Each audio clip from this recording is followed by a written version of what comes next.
Kita semua tahu kan aturan main buat sukses di zaman sekarang ini kayaknya ditulis ulang tiap hari. Nah tapi gimana kalau ternyata ada 4 pilar utama, ya semacam satu kunci yang bisa bantu kita bukan cuma bertahan tapi justru berkembang pesat.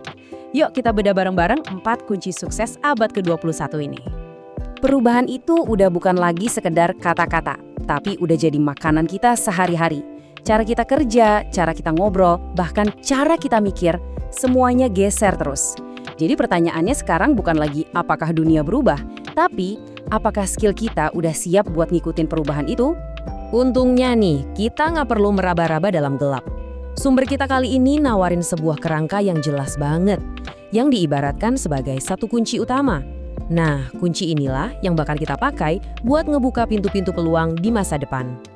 Oke, jadi apa sih bagian pertama dari kunci ini? Kita mulai dari sumbernya ya. Dari percikan api yang bikin semua inovasi dan kemajuan itu ada. Inilah C yang pertama, kreativitas. Sering banget kan kita mikir kalau kreativitas itu cuma buat seniman atau musisi. Tapi coba deh lihat definisi ini. Ini adalah proses mental. Artinya ini adalah kemampuan yang bisa kita latih loh. Dan bagian paling pentingnya, menemukan hubungan baru.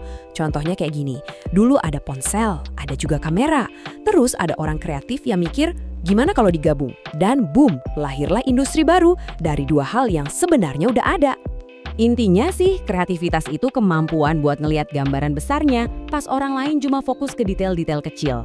Ini soal narik benang merah antara ide-ide yang kelihatannya acak, terus dirajut jadi sebuah solusi yang benar-benar baru dan inovatif. Punya ide paling brilian sedunia pun nggak akan ada gunanya kalau cuma disimpan di kepala. Biar ide itu jadi nyata, kita butuh jembatan. Dan jembatan itulah C yang kedua, komunikasi. Komunikasi itu lebih dari sekedar ngasih informasi loh. Ini soal mentransfer visi, kemampuan buat bikin orang lain ngelihat apa yang kita lihat, ngerasain apa yang kita rasain. Tanpa komunikasi yang efektif, kolaborasi sehebat apapun nggak akan pernah bisa dimulai. Nah, begini nih caranya, sebuah ide bisa berubah jadi sebuah gerakan. Satu orang dengan gagasan yang jelas bisa mengomunikasikannya, menginspirasi sekelompok orang, dan akhirnya menggerakkan mereka buat bertindak bareng-bareng. Itu dia kekuatan komunikasi yang sebenarnya. Oke, kita udah punya ide, dan kita udah tahu cara nyampeinnya.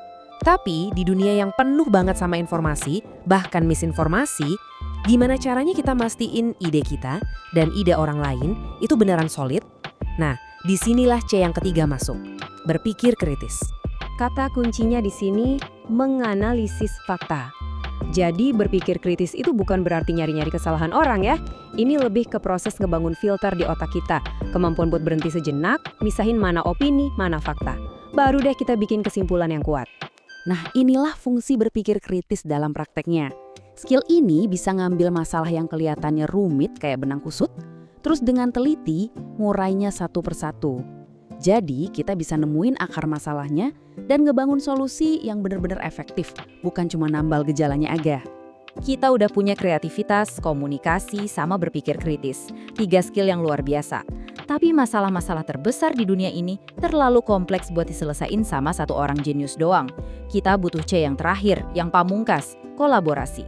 Definisi bekerja sama ini kedengarannya simpel ya, tapi di baliknya tantangannya besar loh. Nyatuin ego, gabungin keahlian yang beda-beda, dan yang paling susah, dengerin perspektif yang mungkin beda banget sama kita. Semuanya demi tujuan yang lebih besar dari diri kita sendiri. Kalau tiap skill tadi itu ibarat semua gear, nah kolaborasi ini adalah mesin yang nyatuin semua gear itu, mengubah putaran-putaran kecil dari tiap individu jadi satu mesin raksasa yang kuat. Hasilnya itu bukan lagi penjumlahan, tapi udah perkalian. Dahsyat kan? Nah, kita udah lihat keempat bagiannya. Sekarang, yuk kita satuin semuanya dan lihat gimana mereka ngebentuk satu kunci yang utuh. Dan kunci ini ada di tangan kita semua. Coba deh, lihat gimana keempatnya ini nyambung. Kreativitas buat ngelahirin ide. Komunikasi buat nyebarin idenya. Berpikir kritis buat nyaring dan nyempurnain idenya. Dan kolaborasi buat bikin ide itu jadi kenyataan dalam skala besar. Mereka bukan skill yang jalan sendiri-sendiri, mereka ini satu sistem. Nah, ini dia poin paling penting dari semua pembahasan kita. Anda nggak bisa cuma milih, saya mau jago di 1 atau 2 aja. Kekuatan sesungguhnya baru muncul waktu keempat skill ini kerja bareng. Kreativitas tanpa komunikasi, ya bakal diem aja. Komunikasi tanpa berpikir kritis bisa-bisa malah nyebarin hoax. Dan itu semua tanpa kolaborasi, dampaknya bakal terbatas banget. Jadi, inilah dia kunci 4C. Satu set alat yang praktis banget, bukan cuma teori di atas kertas. Ini adalah keterampilan yang bisa Anda mulai latih dan pakai sekarang juga buat ngebentuk masa depan Anda sendiri. Dan sebagai penutup, saya mau ninggalin Anda dengan satu pertanyaan buat direnungkan. Dari keempat keterampilan ini, kreativitas, komunikasi, berpikir kritis, dan kolaborasi, kira-kira skill mana nih yang rasanya paling penting buat Anda kembangin saat ini?